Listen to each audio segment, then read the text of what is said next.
당뇨. 이게 무서운 이유는 제일 대표적으로 이제 손가락, 발가락 썩어서 없어지죠. 그 다음에 눈, 백내장 생겨서 시력을 잃게 되죠. 그리고 이거는 혈중의 당 농도가 높다 해서 끝나는 게 아니에요. 결국에는 다 망가뜨리는 것이 당뇨병입니다. 근데 저희 언니가 당화혈색소가 10이 넘었어요. 그렇게 되면 이제 응급 입원해야 하는 수치예요. 그래서 이걸 입원을 시킬까 어떻게 할까 순간 나도 이렇게 판단력이 흐려졌지만 제가 하여튼 그냥 목숨 걸고 치료하겠다 해서 치료를 시작했습니다. 3개월 후에 당화혈색소 6.5 되는 거 보고 박수를 쳤습니다.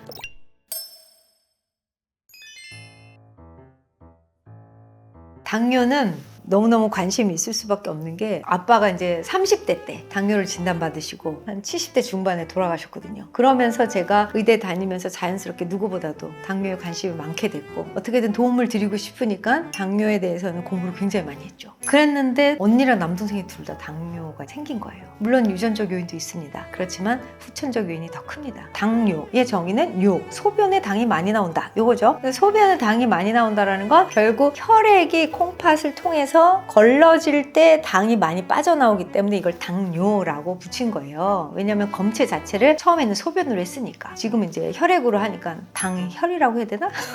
근데 이게 무서운 이유는 결국은 혈관 질환을 만들어내기 때문이고 혈관이 손상되면 산소와 영양이 공급되지 않기 때문에 세포가 썩어서 없어지는 거죠. 제일 대표적으로 이제 손가락, 발가락 썩어서 없어지죠. 그 다음에 눈, 백내장 생겨서 시력을 잃게 되죠. 그 다음에 콩팥, 설탕물 이렇게 엎지르면 찐덕찐덕 하잖아요. 맹물은 그냥 닦으면 깨끗해지는데 똑같아요. 혈액에도 당이 많으면 찐덕거려서 모세혈관까지 흘러 들어갈 수가 없어서 결국 말초의 모든 기관들이 망가지는 거거든요. 그래서 콩팥도 망가져요. 신장이 기능 못하니까 이제 투석하다가 그것도 안 되면은 신장 이식해서 면역 반응이 일어나면은 정말 힘들어지시는 거잖아요. 그리고 이거는 혈중의 당 농도가 높다 해서 끝나는 게 아니에요. 결국에는 다 망가뜨리는 것이 당뇨병입니다. 당뇨병에 걸렸는지도 모르시는 분들이 굉장히 많거든요. 당뇨가 오는지 또는 와서 내가 열심히 관리를 해서 얘가 갔는지 이것도 잘 스스로의 증상으로 느끼기가 힘드세요. 평소에 당뇨가 있으신 분들은 많이 피곤하시거든요. 그리고 입마름이 있거나 아니면은 이제 졸립거나 이제 이런 증상들 당뇨라고 생각하지 않으시고 나 간이 나쁜가? 이거부터 시작하세요. 근데 간도 당연히 안 좋아집니다. 같이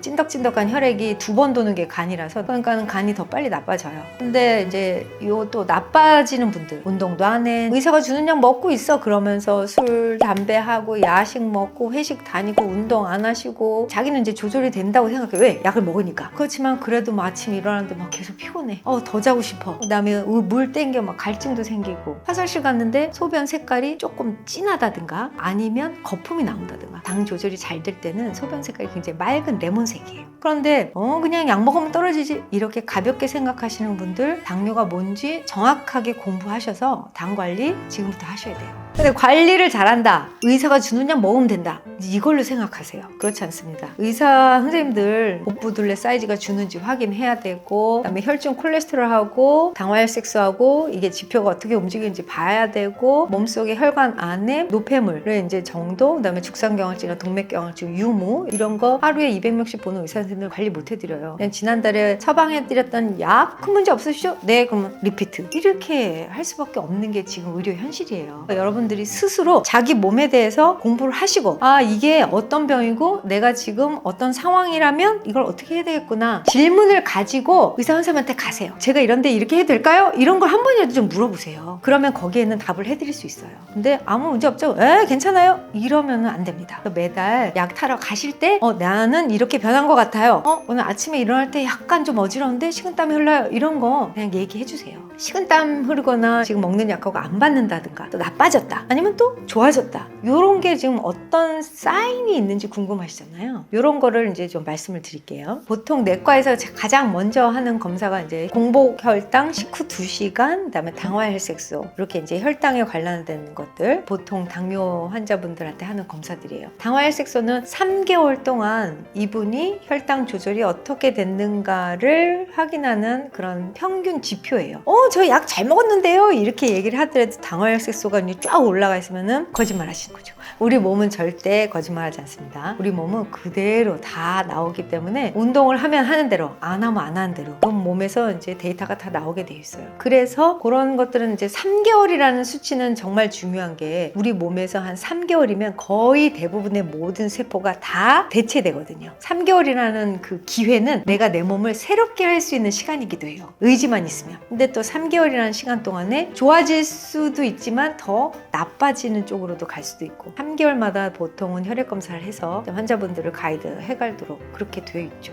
누구는 이 약 먹었대. 그래서 다 그 약 먹는다고 되지 않아요. 이게 사람마다 다 그 조절되는 그 기전이 조금씩 다르고 라이프 스타일이 다르기 때문에 시간이 필요해요. 의사랑 환자랑. 그래서 처음에 당뇨를 이제 진단을 받으신 분들은 약을 일주일 드리고 이제 공복 혈당 12시간 혈당을 이제 체크해서 수첩에 적어 오시라고 하고 어떻게 변화되는가를 보고 다른 약으로 바꾸던지 아니면 요게 잘 되네. 그럼 요걸로 계속 가야 되겠다. 이제 요렇게 해서 치료 계획을 세워가는 첫 시간이 반드시 필요합니다. 그래서 무조건 왔다고 요즘 새로 나온 약 해서 그걸 다 드리는 게 아니고요. 환자분한테 맞는 약을 찾아가는 시간이 있어야 돼요. 그리고 나서 이제 맞는 약이 세팅이 되면 그 약을 드시면서 운동하고 식단 조절하고 약을 이제 다시 끊어가는 쪽으로. 왜 이렇게 하냐? 이거는 무조건 혈관을 관리하기 위해서예요. 혈관이 망가지면 몸은 금방 다 망가지니까 혈관 안에 찐덕거리는 혈액이 아니라 맑은 혈액이 흘러야 혈관이 보호되니까 그거 한 가지 목적으로 혈당을 관리하기 위해서 약을 드리는 거지 지금 현재 혈당 조절제가 당뇨를 치료하는 약은 아니다. 그런데 약을 드시면서 내가 이제 운동 좀 해봐야지. 운동하고 이제 식단 조절하고 하시잖아요. 운동도 제가 말씀드린 막 이제 근력 운동 열심히 하시고 유산소도 하시고 식단도 바꿔서 단백질이랑 야채 위주로 드시고 술, 담배 끊고 이러면 당이 조절이 되기 시작해요. 그런데 내가 이거 약을 계속 먹어야 될지 끊어야 될지 판단이 안 서시는데 약을 계속 먹는데 아침에 일어나는데 막 식은땀이 흘러. 그 다음에 가만히 있는데 막 손발이 덜덜 떨려. 이런 거는 이제 저혈당 증상이에요. 저혈당이라는 건 당을 너무 많이 내렸다라는 얘기예요, 약이. 그렇다면 약을 조절하셔야 됩니다. 지금은 이제 여기 약간 무서운 증상처럼 보이지만 좋아지고 있다. 당 약의 농도를 줄여야 이런 증상이 개선되실 거예요. 약을 끊는 기간은 약을 시작해서 올릴 때보다 더 길게 천천히 가야 돼요.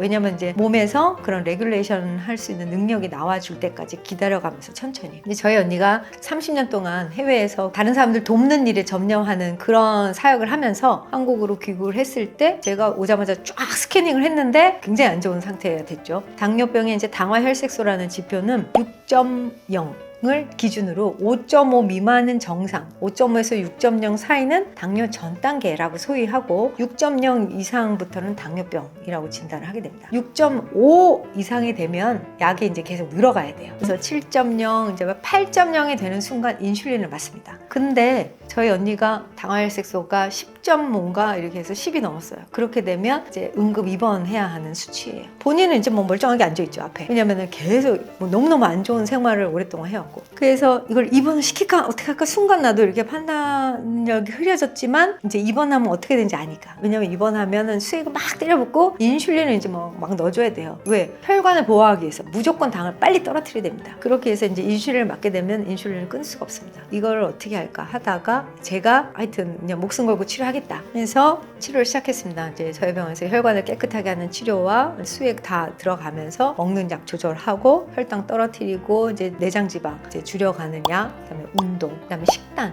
이 모든 걸 이제 제가 뭐 딱 붙어서 측근해서 했으니까 당연히 좋아졌죠. 한 3개월 정도 지난 다음에 모든 치료를 이제 다 하면서 3개월 후에 당화혈색소 6.5 되는 거 보고 박수를 쳤습니다. 공복 혈당이 100 미만이고 식후 2시간 혈당이 120 미만이면 정상입니다. 인슐린까지 맞아도 그렇게 조절이 안 돼요. 왜냐면 인슐린 저항성 당뇨병, 2형 당뇨병은 인슐린이 많은 상태의 당뇨병이기 때문에 외부에서 치료제로 인슐린을 쓴다고 하더라도 조절이 쉽게 되지는 않거든요. 그냥 급한 불만 끄는 정도예요. 그럼에도 불구하고 인슐린 밖에는 쓸 게 없습니다. 그 정도 악화되면. 그래서 그렇게 악화되기까지 가지 마시고 그 전에 당화혈색소 6.0 이것도 늦습니다. 공복 혈당 아니 이거 체크하셔야 돼요. 아침에 일어나서 특히 60세 이상인 분들은 아침 공복 혈당이 몇인지 이거 혈압 재시는 건 거의 있으시더라고요. 집에 이것처럼 공복 혈당 체크하세요.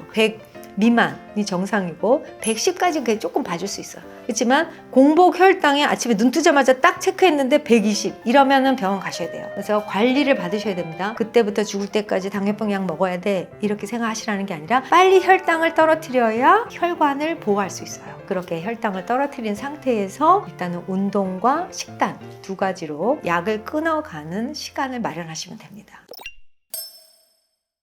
많이 말씀드렸죠. 당뇨를 관리하기 위해서는 이렇게 저렇게. 근데 정말 한 가지 꼭 기억하셔야 될 거 하나만 말씀드리자면 운동입니다. 그것도 근력 운동 반드시 하세요. 정말 약 먹고 뭐 다 좋아요. 그러나 운동만은 꼭 잊지 말고 해주세요. 여러분을 살리게 되고 건강하게 할 수 있습니다. 나중에 제가 시간 나면 스트레칭, 그 다음에 근력, 요럴 땐 요런 운동 이것들을 또 한번 만들어 볼게요. 그때 기회 되시면 한번 보시고 따라 하실 수 있도록 하도록 노력해 보겠습니다. 다시 한번 강조드립니다. 운동이 약입니다. 오늘 영상 도움이 되셨나요? 그럼 구독과 좋아요 부탁드리고 다음에 좀 더 우아한 노화를 위한 꿀팁 알려드리도록 할게요.